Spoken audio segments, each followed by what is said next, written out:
لیکن امر واقعہ یہ ہے کہ معراج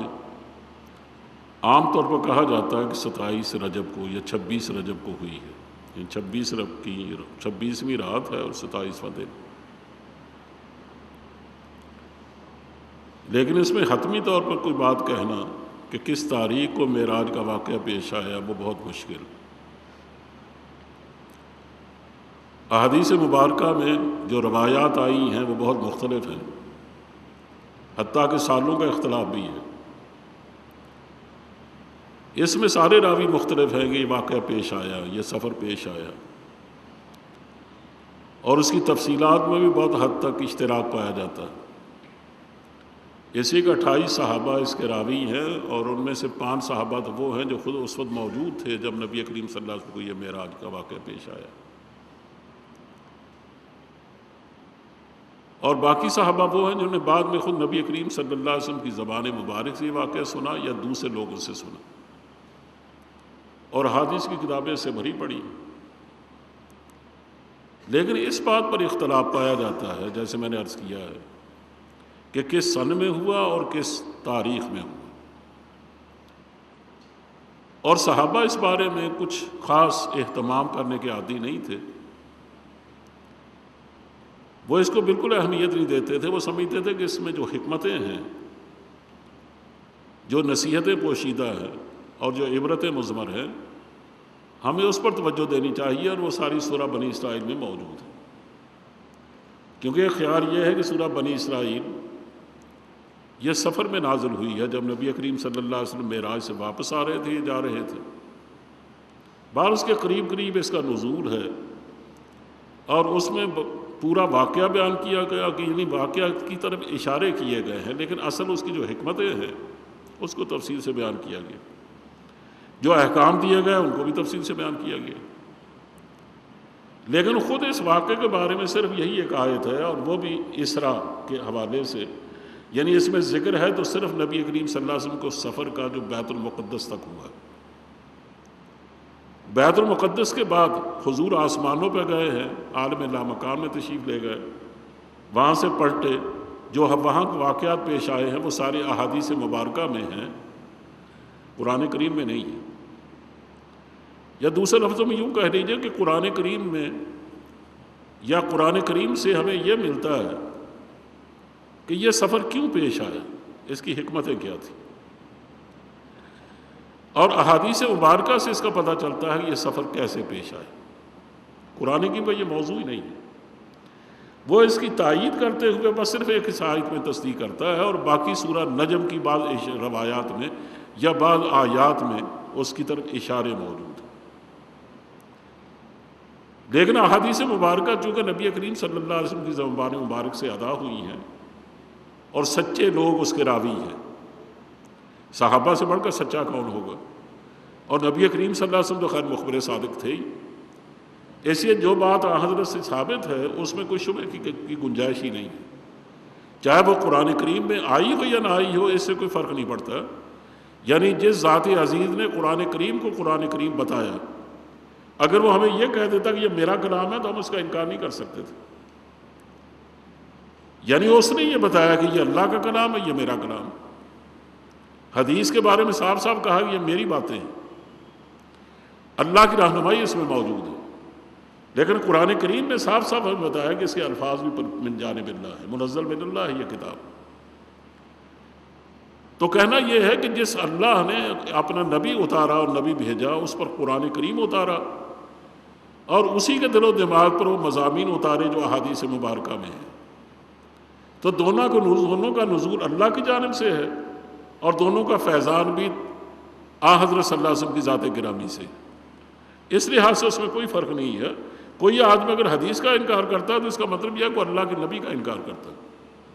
پھر وہ اگر اقرار کرتا ہے قرآن کریم کے، تو نہیں سمجھ نہیں آتی کہ اس کے بعد دلیل کیا ہے، کہ ہمارے پاس ایک ہی دلیل ہے قرآن کریم کے قرآن کریم ہونے کی یا کلام اللہ ہونے کی، کہ اس کو نبی کریم صلی اللہ علیہ وسلم نے ارشاد فرمایا کہ یہ اللہ کا کلام، اگر اور اسی نے ارشاد فرمایا کہ یہ میرے ارشادات ہیں، یعنی حضور نے جو کچھ فرمائی باتیں وہ حدیث ہیں، جو کام آپ نے کیے وہ سنت ہیں، اور اس طرح جن کاموں کو آپ نے پسند فرمایا وہ بھی سنت کی حیثیت رکھتے ہیں۔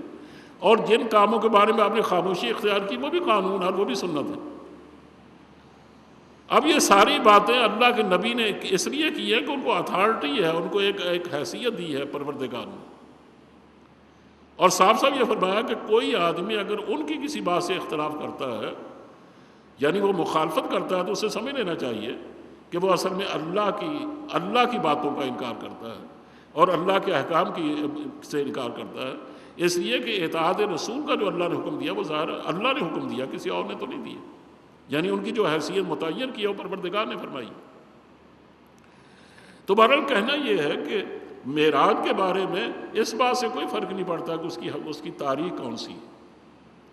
اصل بات یہ ہے کہ اس میں جو حکمت پوشیدہ ہے ہمیں اس پر توجہ دینی چاہیے۔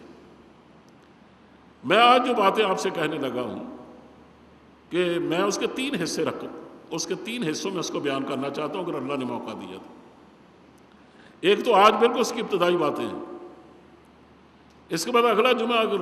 اللہ نے زندگی رکھی تو میں ان واقعات کو بیان کروں گا جو اس سفر کے دوران پیش آئے اور جن میں ہمیں احکام بھی دیے گئے، ہمیں نصیحتیں بھی کی گئی، بہت ساری چیزیں ہم تمثیل کے انداز میں ہمیں بتائی گئی اور اس سے ہمیں وارننگ بھی دی گئی۔ اس کی اصل چیز تو وہ ہے جس پر ہمیں توجہ دینی چاہیے۔ اور تیسرا جو موضوع ہے جو خطبہ جمعہ میں بیان کرنا چاہتا ہوں، اگر جو بہت لمبا ہے اس لیے اس میں اب ساری باتیں تو بیان نہیں کی جا سکتی، وہ یہ ہے کہ جو سورہ بنی اسرائیل میں جن باتوں کی طرف خاص طور پر اہمیت دی گئی ہے، جن باتوں کو اور ہمیں توجہ دلائی گئی ہے کہ تمہارے اندر یہ باتیں نہیں ہونی چاہیے یا ہونی چاہیے، تو میں ان کو بیان کرنا چاہتا ہوں کیونکہ وہ اصل میں حاصل ہے معراج کا۔ یہ 3 موضوعات ہیں۔ آج جو کچھ میں کہنا چاہتا ہوں وہ یہ ہے کہ معراج کا واقعہ تو پیش آیا، وہ ہر پیغمبر کو ان کے اپنے اپنے مقام کے مطابق پیش آیا۔ جس وسعت کے ساتھ نبی کریم صلی اللہ علیہ وسلم کو معراج ہوئی ہے یہ کسی کو نہیں ہوئی۔ باقی جتنے انبیاء ہیں کوئی بھی رسول کا مذہب ایسا نہیں ہے جس کو معراج نہ ہوئی، لیکن ہر رسول کا اپنا اپنا مقام ہے۔ اور پھر یہ اس بات کو ذہن نشین کر لیجئے کہ ان کی معراج کے واقعات جو بھی ہیں جو حدیث میں بیان ہوئے ہیں وہ سارے زمین سے تعلق رکھتے ہیں۔ ان کا آسمانوں پہ جانا اس کا تو سوال ہی پیدا نہیں ہوتا، کسی رسول نے نہ اس کا دعویٰ کیا اور نہ ہماری کتابوں نے حدیث مبارک میں اس کی طرف کو اشارہ کیا گیا۔ یہ میں شاید آگے چل کر اس کا بھی ذکر کروں یا بھی ذکر کر دیتا ہوں کہ ہر پیغمبر کو معراج ہوئی ہے، لیکن یہ بھی ذہن نشین کر لیجئے کہ پیغمبروں کو معراج ہوتی ہے اور خاص طور پر رسولوں کو، نبیوں کو ضروری نہیں ہے کہ ان کو معراج ہو۔ نبی وہ ہوتا ہے، نبی تو 1.25 لاکھ کے قریب ہے یا 1.5 لاکھ کے قریب ہے جو حضور نے مبعوث فرمائے، اللہ نے جو مبعوث فرمائے، لیکن رسولوں کی تعداد وہ تو صرف 314 یا 315۔ اسے رسول ہونا بڑی بڑی اختصاصی حیثیت ہے۔ ان میں اور نبی میں فرق یہ ہوتا ہے کہ رسول پر وحی اترتی ہے، اس پر کتاب اترتی ہے، اس پر احکام اترتے ہیں، اس پر شریعت اترتی ہے، لیکن نبی اپنی پہلی شریعت کا پیروکار ہوتا ہے۔ اس کی حیثیت زیادہ مجدد سے ملتی جلتی ہے کہ وہ جو ان غلطیوں کی اصلاح کرتا ہے، جو غلطیاں پہلا رسول چلا گیا اپنی کتاب دے کے چلا گیا، اب قوم نے اس میں کمی بیشی کر ڈالی، کوئی غلطیاں ایسی کی، کچھ ایسی رسموں کو ایجاد کیا اور اس کا نام دین رکھ لیا جیسے ہم نے رکھا ہوا۔ اب اس میں کیا ڈکی چکی بات ہے کہ کل کا دن ہی گزرا ہے، ابھی مجھے مولانا مجھ سے بات کر رہے تھے، جس میں ہم نے کنڈوں کا ختم دلایا۔ اب بتائیے آپ کو یہ لفظ کنڈوں کا مکروہ نہیں معلوم ہوتا؟ یعنی ایک پڑھا لکھا آدمی کیا اپنی کسی بھی نیک کام کا نام اس کا کنڈا رکھے گا؟ اور پھر عربوں کو کنڈے سے کیا نسبت؟ امام جعفر کا اس کو ختم کا نام دیا جاتا ہے، امام جعفر عرب تھے، وہ عجمی نہیں تھے، تو کنڈا کہاں سے آ گیا؟ یہ ہم نے کھانے پینے کے دھندے بنا رکھے ہیں اور اس میں غریب سے غریب لوگ بھی شامل ہوتے ہیں، لٹ جائے، کچھ ہو جائے، زیر بار ہو جائے، لیکن ان رسموں پر عمل ضرور کرتے ہیں۔ اب اس طرح کی کچھ باتیں کسی امت میں آ گئی ہیں نا، تو جب نیا نبی آتا ہے تو وہ ان باتوں کی اصلاح کرتا ہے، وہ بتاتا ہے کہ یہ پہلے نبی نے یہ کہی تھی یا نہیں کہی تھی، اور ان کے بارے میں ان پر بعض وحی بھی اترتی ہے کہ ان باتوں کی اصلاح کریں۔ اس لیے پیغمبر تو تابع ہوتا ہے پہلی شریعتوں کا اور پہلے آئے ہوئے رسول کی ہدایات کا، لیکن نئی شریعت اور نیا احکام یہ اس پر نہیں اترتا، وہ رسولوں پر اترتا۔ ایک اور بات بھی بعض اہل علم نے کہی ہے، اگرچہ مجھے اس سے اختلاف ہے، وہ یہ کہتے ہیں کہ ہر رسول جو ہوتا ہے نا وہ اتمام حجت کے لیے آتا ہے، وہ اللہ کی طرف سے حجت بالغہ بن کے آتا ہے، اس لیے جو قوم اس کا انکار کرتی ہے اور مہلت عمل ان کو مسلسل دی جاتی ہے جو اس کو بھی گزار لیتی ہے اور پھر اس کا ارادہ کرتی ہے اور منصوبہ باندھتی ہے کہ میں اس رسول کو قتل کر ڈالوں، باقاعدہ منصوبہ بندی ہے اس کی، تو کہ اللہ تعالیٰ اس رسول کو ہجرت کا حکم دے دیتا ہے، جو ان پر ایمان لانے والے ہیں ان کو بھی ہجرت کا حکم دیتا ہے، اور ہجرت کا حکم مطلب یہ ہے کہ ان کو ایک محفوظ علاقے میں پہنچا دیا جاتا ہے اور بعد میں ان پر اللہ کا عذاب نازل ہو جاتا ہے۔ یہ ہے اتمام حجت کا مطلب، کہ ان پر حجت تمام ہو گئی، اب ان کے زندہ رہنے کا کوئی سوال ہی پیدا نہیں ہوتا۔ لیکن وہ ایک بات کہتے ہیں، جیسے یہ بات ان کی صحیح ہے کہ اللہ کا رسول جو ہوتا ہے نبی اتمام حجت کے لیے نہیں آتا، اس کے بعد اور نبی بھی آ سکتے ہیں، لیکن رسول اتمام حجت کے لیے آتا ہے، حجت بالغہ بن کر آتا ہے، حجت قاطعہ بن کر آتا ہے۔ اس کا انکار بہت مہنگا پڑتا ہے قوموں کو، اور اگر اس کو خدا نہ خاصا قتل کرنے کا ارادہ کیا جائے تو پھر اللہ تعالیٰ ایسی قوم کو مٹا دیا کرتا ہے، جیسے قوم عاد ہے، قوم سمود ہے، قوم لوط ہے، سارے رسول تھے اور ان کی قومیں مٹا دی گئی اس لیے کہ وہ ان کو ختم کرنے کے درپے ہوئے۔ لیکن ایک بات وہ یہ کہتے ہیں کہ رسول کبھی خود شہید نہیں ہوتا، وہ اللہ کے دین کی سربلندی کے لیے لڑتا ہے، سب کچھ کرتا ہے اور اس کی زندگی کو خطرات بھی لاحق ہوتے ہیں، لیکن اللہ تعالیٰ اس کو بچا لیا کرتا ہے، اس لیے کہ وہ چونکہ ایک حجت قاطعہ بن کر آتا ہے، حجت کو شہید ہونے کا موقع نہیں دیا جاتا۔ تو کہا میں یہ رہا تھا کہ رسول جتنے بھی گزرے ہیں ان میں ایسے نبی کریم صلی اللہ علیہ وسلم، ان سب کو کوئی نہ کوئی معراج ہوئی ہے، لیکن ہر ایک کی معراج زمینی ہے، آسمانی نہیں ہے۔ مثلا حضرت ابراہیم علیہ السلام کی معراج اس وقت تھی جب آپ کو آگ کے الاؤ میں ڈالا جا رہا تھا، جب آگ کے الاؤ میں دور سے پھینکا گیا ایک گوپیے میں ڈال کر، اسے قریب جانے کی ہمت تو کسی میں نہیں تھی، بہت بڑی آگ تھی۔ وہ جو راستے میں تھوڑا سا وقت گزرا نا، اس میں جو انوار اترے ان پر، اور جو جس طرح آپ نے یقین کی وادیاں طے کی اور جو اللہ کے بارے میں جو کچھ ان کے تجلیات دیکھی، وہ ان کی معراج تھی۔ یہ حضرت ابراہیم علیہ السلام کی معراج تھی۔ حضرت ابراہیم کے پوتے ہیں یعقوب علیہ السلام، ان کے بارے میں کہا جاتا ہے کہ ایک دن وہ فلسطین میں صحرا میں سوئے، پتھر سر پہ کے نیچے رکھ لیے سرہانے کے طور پر، فرش پر لیٹ گئے، تو خواب میں کیا دیکھتے ہیں کہ فرشتے ہیں جو آسمانوں پر سیڑھی کے ذریعے جا بھی رہے ہیں، آ بھی رہے ہیں، اور ان کے حالات کو دیکھتے رہے۔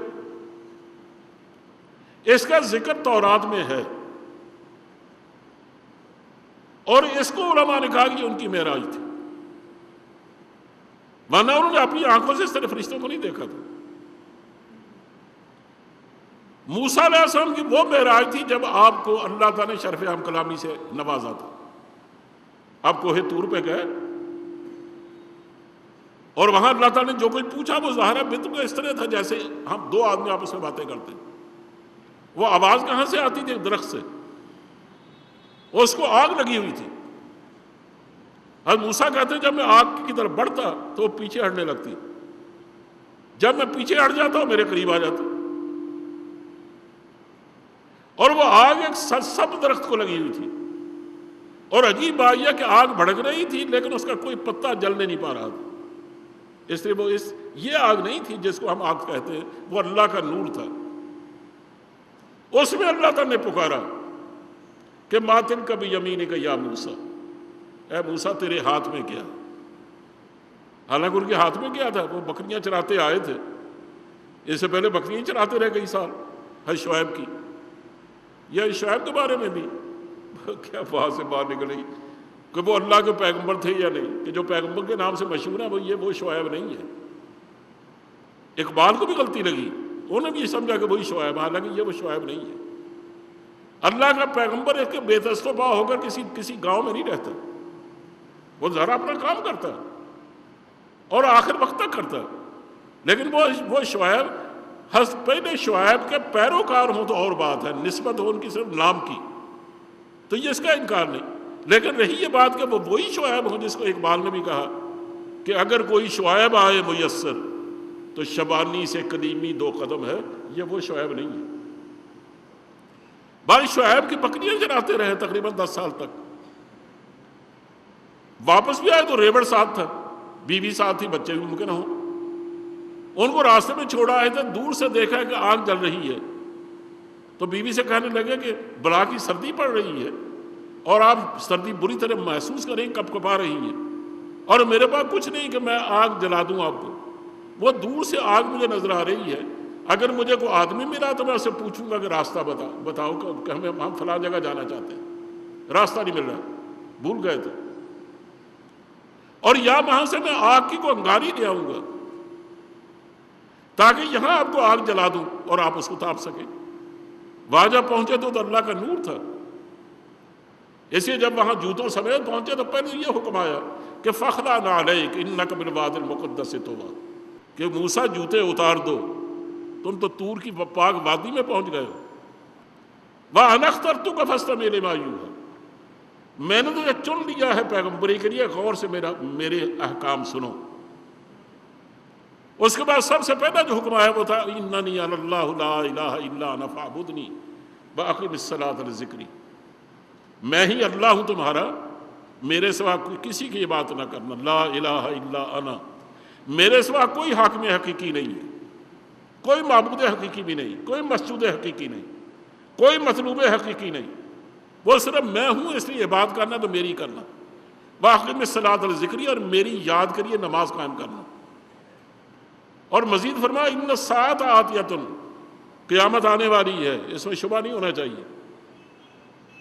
اس کے بعد یہ پوچھا تھا مَا تِلْكَ بِيَمِينِكَ يَا موسیٰ، اے موسیٰ تیرے ہاتھ میں کیا؟ تو انہیں جواب میں دیا، ڈرتے ہوئے جواب دیا، ہِیَ عَصَایَ، یہ میری لٹھیا ہے، میرا عصا ہے. اور ساتھ ہی بات کو آگے بڑھاتے ہوئے چونکہ ایک موقع آیا نا کہ اللہ سے ہم کلامی ہو رہی ہے تو بات ظاہر لمبی کیوں نہ کی جائے، تو اسی کہا أَتَوَكَّأُ عَلَيْهَا وَأَحُشُّ بِهَا عَلَىٰ غَنَمِي وَلِيَ فِيهَا مَآرِبُ أُخْرَىٰ، میں جب تھک جاتا ہوں نا تو اس پر ٹیک بھی لگا لیتا ہوں. اس طرح پیچھے جیسے آپ نے چرواہوں کی عادت دیکھی ہوگی، اپنی لاٹھی پیچھے اس طرح ٹیک لیتے ہیں، اس سے ٹیک لگا لیتے ہیں، اس سے اپنی تھکاوٹ اتارتے ہیں. وَأَحُشُّ بِهَا عَلَىٰ غَنَمِي، اپنی میں بکریوں کے لیے پتے بھی جھاڑتا ہوں، اس سے اونچے ہوتے درخت تو اس کو میں اپنے یہ لاٹھی مار مار کے پتے جھاڑتا ہوں تاکہ یہ پتے کھا لیں. وَلِيَ فِيهَا مَآرِبُ أُخْرَىٰ، میرے سے اور بھی کئی کام میں لیتا ہوں اس سے. تب آپ نے فرمایا کہ یہ تمہاری جو لاٹھی ہے تم تو جانتے ہو نا کہ یہ ایک چرواہے کا عصا ہے، بس اس کے سوا کچھ بھی نہیں. اور لاٹھی کیا وہ کوئی ایسی بنی سمری لاٹھی نہیں ہے کہ تم نے بازار سے خریدی ہو، تم نے ایک تنا کاٹا ہے درخت کا، اس کی چھوٹی موٹی شاخیں کاٹ کر باقی تم نے لاٹھی بنا لی ہے، اور تو کچھ نہیں. اب دیکھیں اس کی حیثیت نہیں بدلی، یہی صرف اتنا، لیکن اس کی کیفیت بدل گئی. فرمایا القیہا یا موسیٰ، اے موسیٰ ذرا اس کو زمین پر پھینکنے کی دیر تھی. فَأَلْقَاهَا فَإِذَا هِيَ حَيَّةٌ تَسْعَىٰ، وہ پھینکنا کیا تھا کہ جیسے زمین پر لاٹھی پڑی تو وہ تو بھاگتا ہوا سانپ بن گیا. یا حیہ کا لفظ ہے، حیہ کہتے ہیں چھوٹے سانپ کو، لیکن دوسری جگہ ثعبان کا لفظ آیا تو معلوم تھا یہ ایک اژدہا تھا. اس سے معلوم ہوتا ہے کہ ان کی اگر سرعت رفتار کو دیکھیں نا، تیزی کو، تو یوں لگتا ہے چھوٹا سا سانپ ہے یہ، کیونکہ چھوٹا سانپ تیزی سے دوڑتا ہے، بڑے سانپ میں تیزی نہیں ہوتی. لیکن جب اس کی گرفت کو دیکھیں، اس کے حجم اور سائز کو دیکھیں، اس کے روب اور دبدبے کو دیکھیں، تو پھر معلوم ہوتا ہے بڑا وہ اژدہا ہے. وہ تو فَهِيَ ثُعْبَانٌ مُبِينٌ، وہ تو کھلا اژدہا تھا. تو وہ جب ڈالا تو وہ تو بن گیا ایک سانپ، اور پھر دوڑ بھی رہا تھا. اب آپ ڈر کے بھاگے کہ ہیں یہ کیا ہو گیا، یہ سانپ کہیں مجھے نہ کاٹ کھائے. یہ دوسرے کا قرآن کریم نے کہا کہ دیکھ کہ آپ پیغمبر بنا دیے گئے، پیغمبر نہیں بھاگا کرتے. لا تخف انی لا یخاف لدی المرسلون، آپ پیغمبر بنا دیے گئے ہیں، پیغمبر میرے یہاں ڈرا نہیں کرتے، تو آپ کیوں ڈر گئے اسے؟ ایسی صرف آپ یہ ہے کہ خذھا ولا تخف سنعیدھا سیرتھا الاولی، اس کو پکڑ لیجئے اور ڈریے مت، جیسے آپ پکڑیں گے ہم اسی طرح جیسی لاٹھی تھی ویسے بنا دیں گے دوبارہ اسے۔ تمہارا کہنا یہ ہے کہ یہ جو حضرت موسیٰ علیہ السلام نے وہ جو آگ جلتی دیکھی نا اور آپ کو شرف ہم کلامی سے نوازا گیا، وہ جو کچھ ہوا وہ آپ کی معراج تھی، اس جیسا منظر پھر آپ کو کبھی دیکھنے کو موقع نہیں ملا۔ عیسیٰ علیہ السلام پہاڑ پر گئے تھے اور وہاں جا کر پہاڑی کا وعد جو مشہور ہے، جو انجیل میں بھی ہے، وہاں آپ نے باز فرمایا، پوری رات آپ نے اعتکاف کیا، روزے سے پہلے ہی تھے، وہاں اللہ کی تجلیات کی دیکھی، تو اس سے کہا جاتا ہے کہ وہ عیسیٰ علیہ السلام کی معراج تھی۔ اسی طرح اور پیغمبروں کو بھی دیکھ لیجئے، یہ سارے اللہ کے رسول تھے، یہ ان کی معراج ساری زمین پر ہے، لیکن آسمانوں کی معراج جیسے حضرت صلی اللہ علیہ وسلم کی زمین پر بھی ایک کھلے علاقے، بہت بڑے علاقے میں ہوئی، یعنی 2 ماہ کا اونٹ پر چڑھ کر سفر بنتا ہے مکے سے بیت المقدس تک، ملک شام تک، جو حضور نے ایک رات میں کیا، اور صرف وہی نہیں کیا بلکہ آپ کو وہاں سے عرج بھی آپ کو لے جایا گیا ایک سیڑھی پر چڑھا کر، اس لیے اس کو معراج کہا جاتا ہے۔ یہ چونکہ حضور خود رات کو سفر کر کے گئے تھے نا، ایک اونٹ پر چڑھ کر، بلکہ براق پر، اس لیے اس کو کہا جاتا ہے اسراء۔ اسراء کہتے ہیں رات کے سفر کو، اور اس میں حضور کو ایک سیڑھی پر لے جایا گیا تھا آسمانوں پر، حضرت جبریل نے ہاتھ پکڑا، ایک سونے کی سیڑھی لگی، اس پر آپ قدم قدم چڑھتے گئے۔ اب پتہ نہیں کہ سمیٹ لیا گیا وقت کو، کہ وقت کو بالکل روک دیا گیا کہ آگے نہ بڑھے، یا واقعتاً آپ کی رفتار اس طرح کی تھی، یا اللہ نے اس طرح مقدر کر رکھا تھا کہ سمٹتی جائیں مسافتیں، اور وہ مہینوں کا سفر چند ساعتوں میں مکمل ہو، یہ اللہ ہی بہتر جانتا ہے۔ تو خیر کہہ یہ رہا ہوں کہ حضور نے اتنا لمبا سفر کیا کہ زمین سے آسمان تک کا جو سفر ہے، آپ اس سے اندازہ کریں کہ ابھی تک ہماری نگاہ نہیں کر سکی۔ سائنسدان اس لیے انکار کرتے ہیں کہ آسمان کوئی شے نہیں ہے، وہ کہتے ہیں اوپر جو ہم دیکھتے ہیں وہ ہماری حد نگاہ ہے، نظر کی حد ہے، لیکن سوال یہ ہے کہ آپ جو انکار کر رہے ہیں کیا آپ کے انکار کا کوئی علمی کوئی ثبوت بھی ہے؟ صرف یہ بات کہ آپ کی نگاہ اس کو نہیں جان سکی، یہ تو کوئی ثبوت نہ ہوا کہ عدم علم عدم ذکر کو مستلزم تو نہیں ہوتا، یہ عدم وجود کو تو مستلزم نہیں ہوتا۔ یعنی کسی چیز کا اگر آپ کو علم نہیں ہو سکا، اس کا مطلب یہ تو نہیں کہ اس کا وجود ہی نہیں ہے۔ یہ ٹھیک ہے، آپ کہہ سکتے ہیں کہ یہ حد نگاہ ہے، لیکن اس کے اوپر بھی آسمان ہے یا نہیں؟ وہ اوپر آسمان ہے۔ رہی یہ بات کہ ہمارے پاس اس کا ثبوت کیا ہے، ہمارے پاس وہ مخبر صادق اس کا ثبوت ہے جس سے زیادہ دنیا میں سچ بولنے والا کوئی نہیں آیا، وہ اللہ کا رسول، جس نے خدا کے بارے میں جو کہا ہم نے مان لیا۔ جنت دوزخ کو ہم دیکھ ہی نہیں سکتے، انہوں نے کہا تو ہم نے مان لیا۔ وہ اللہ کی صفات کے بارے میں جو کہتا ہم مانتے ہیں،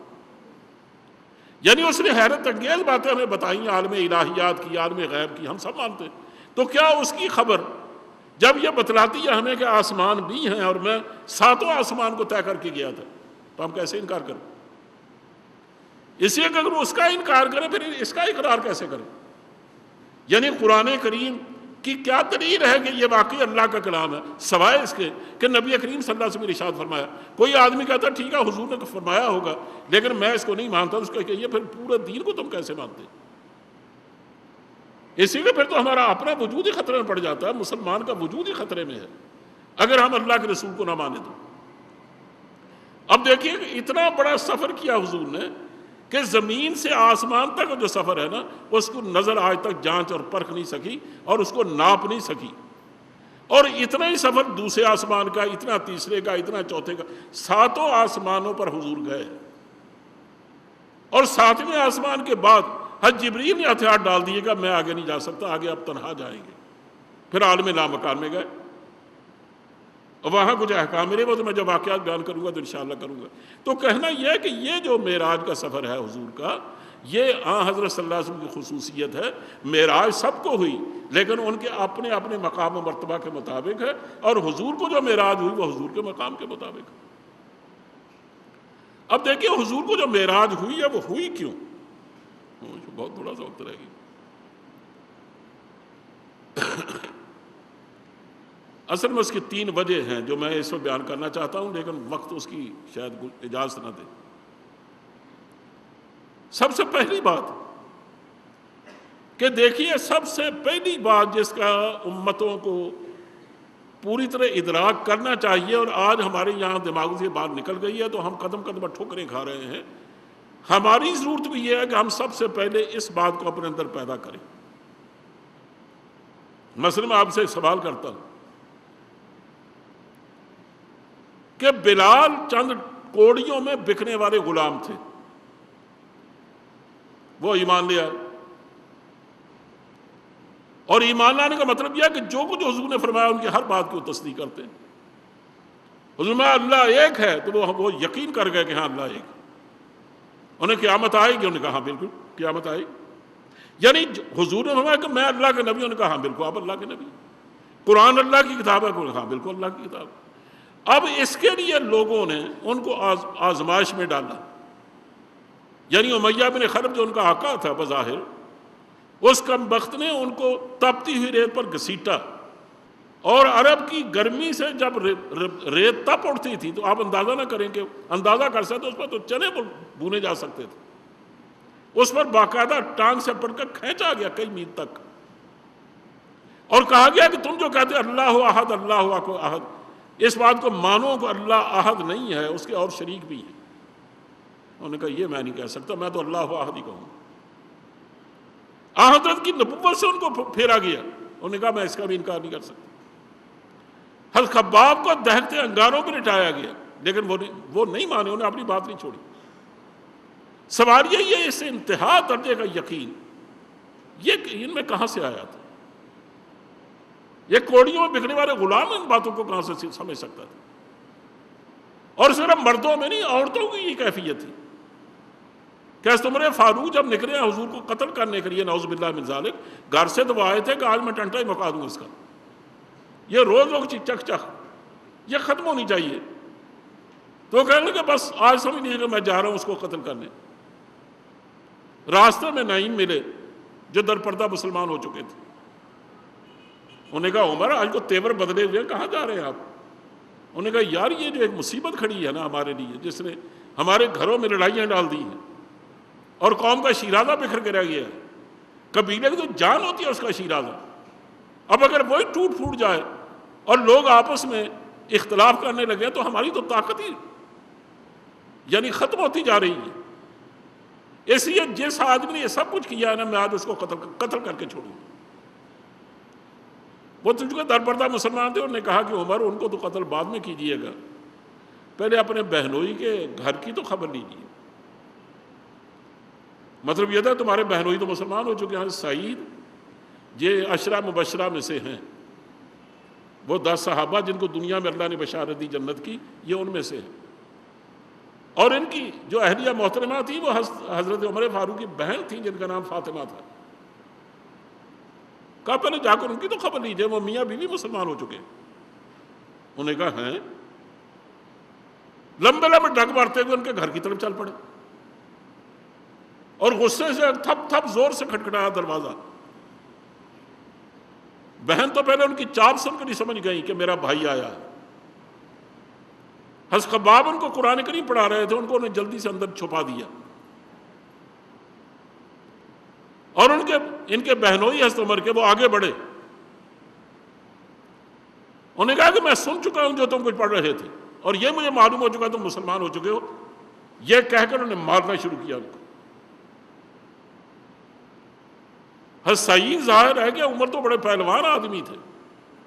وہ گرے ہوں گے ان کی مار سے، وہ زخمی ہوئے، بہن آگے بڑھی بچانے کے لیے،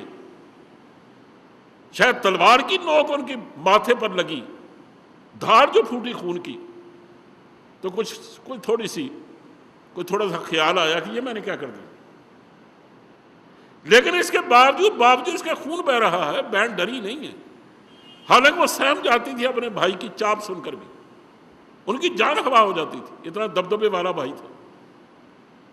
تو انہیں آگے بڑھ کر کہا کہ آپ ہمیں مار ڈالنا چاہتے ہیں، ٹھیک ہے مار ڈالیے۔ پتہ نہیں کیا جو حفیظ نے اس کو نظم کیا ہے، کہا کہ بہن بولی عمر ہم کو اگر تو مار بھی ڈالے، شکنجوں میں کسے یا بوٹیاں کتوں سے نچوا لے، مگر ہم اپنے دین حق سے ہرگز پھر نہیں سکتے، بلندی معرفت کی مل گئی ہے گر نہیں سکتے، تم سے جو ہو سکتا کر لو۔ اب دیکھیں نا، ادھر دیکھیں بلال اور خباب کا ایمان اور ان کی استقامت،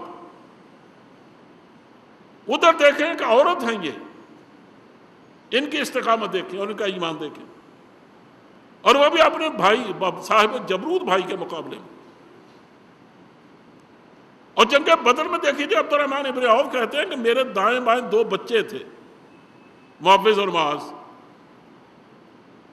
اور جنگ میں اس بات کو بڑا دخل ہوتا ہے کہ آدمی کا دائیں بائیں دونوں بازو مضبوط ہونے چاہیے تاکہ آدمی کھل کے لڑ سکے۔ میں نے جب ان کو دیکھا تو پریشان ہو گیا کہ میں لڑوں گا خاک، ادھر سے حملہ ہوا تب بھی میں گیا، ادھر سے حملہ ہوا تب بھی میں گیا، اسی کہ یہ تو نہیں روک سکتے۔ کہا ابھی میں یہ سوچ ہی رہا تھا کہ دائیں طرف سے ایک بچے نے آگے بڑھ کر مجھ سے پوچھا، انہوں نے کہا چچا جان آپ بتا سکتے ہیں کہ وہ ملعون ابو جہل کہاں؟ کہنے کہ میں نے غور سے اس کی طرف دیکھا، میں نے کہا بیٹے تمہیں اس سے کیا کہا؟ وہ تو ایک بڑا نامور جنگجو ہے، بڑا بہادر قسم کا آدمی اور مارنے والا آدمی ہے، پرانا تجربہ کار، اور اس کی بہادری کو سارے لوگ تسلیم کرتے، تم اس کا کیا بگاڑ سکتے؟ کہا ابھی یہ بات میں اس کو جواب نہیں دے پایا تھا کہ بائیں طرف سے ایک لڑکا بڑا، اس نے مجھ سے آ کر یہی بات پوچھی، اس سے میں نے یہی بات کہی کہ تم دونوں لڑکے آخر اس کا کوئی بگاڑ نہیں سکتے، وہ تو بہت بہادر آدمی ہے، تم کیوں پوچھ رہے ہو مجھ سے؟ تو سب نے ایک ہی بات کہی، دونوں نے، بلکہ کہنے کہ قسم کھائی ہے مر جائیں گے یا ماریں گے ناری کو۔ کہ گھر سے ہم قسم کھا کے آئے کہ قسم کھائی ہے مر جائیں گے یا ماریں گے ناری کو، سنا ہے گالیاں دیتا ہے وہ محبوب باری کو۔ اور کہنے کہ یہ کہتے کہتے غیرت سے ہوئے منہ لال دونوں کے، اور شہادت کے لہو سے تمتمائے گال دونوں کے۔ کہنے کہ میں تو ان کا سامنا نہ کر سکا، ان کے چہرے کو وہ غیرت نظر آئی مجھے اور جھلک نظر آئی، تو میں نے اشارہ کیا کہ وہ دیکھو کارے گھوڑے پر سوار ایک بڑا تنومند آدمی، اور ہٹو بچو والے اس کے 4 تو پھر ایک بچانے والا ایک لشکر سا ہے جس میں اس کا بیٹا بھی ہے۔ کہا وہ ان کے نرغے میں ہے اور وہ اس طرح فوج کو لڑا رہا ہے۔ کہا وہ ہے اصل میں ابو جہل۔ کہنے کہ میں لڑنے میں مصروف ہو گیا کہ تھوڑی دیر بعد کیا دیکھا کہ ابو جہل زمین پر پڑا سسک رہا تھا، کہ یہ آگے بڑے معوذ، اور انہوں نے پتہ نہیں کیسے ان میں سے راستہ نکالا اور جا کر اس کی ٹانگ کاٹ ڈالی۔ اپنے جو کیا نام تھا اس کا، ان کے بیٹے کا، اکرمہ نے آگے بڑھ کر اس معوذ کے بائیں کندھے پہ تلوار ماری، بائیں کندھا کٹ گیا لیکن جڑا رہ گیا تسمہ ایک، تو اس کو زمین پر پاؤں کے نیچے رکھ کر زور سے کھینچا، اور جب وہ جدا ہو گیا تو اٹھا کے مارا۔ کہا وہ جسم کا حصہ میرے جسم کے ساتھ رہنے کے قابل نہیں ہے جو مجھے اللہ کے رسول کی محبت میں خلل انداز ہوتا، کہ میں تو آج ان کا انتقام لے کے چھوڑوں۔ دوسرا بیٹے نے بھی آگے بڑھ کر وار کرنا چاہا لیکن انہوں نے بچایا، تو آخر وہ اسی سے مرا وہ شخص۔ تو کہنا یہ ہے کہ یہ جو بلا درجے کا ایمان اور استقامت اور اشتعال اور جذبہ اور حب رسول کا ایک جذبہ جو آپ دیکھ رہے ہیں، یہ کس چیز سے پیدا ہوا تھا؟ یہ کیوں تھا آخر ان لوگوں، اور یہ ہم میں کیوں نہیں؟ بھائی یہی وہ چیز ہے جس کا جواب معراج دیتی ہے، اور وہی 3 باتیں میں آپ سے عرض کرنے کے لیے آیا ہوں، لیکن اب وقت ختم ہو رہا ہے۔ میں معذرت چاہتا ہوں آپ سے. انشاءاللہ اگلی دفعہ شاید اسی پر بات ہو، کچھ کہہ نہیں سکتا، یا ہو سکتا ہے کہ میں معراج کے واقعات بیان کروں، اللہ بہتر جانتا ہے. وآخر دعوانا ان الحمد للہ رب العالمین.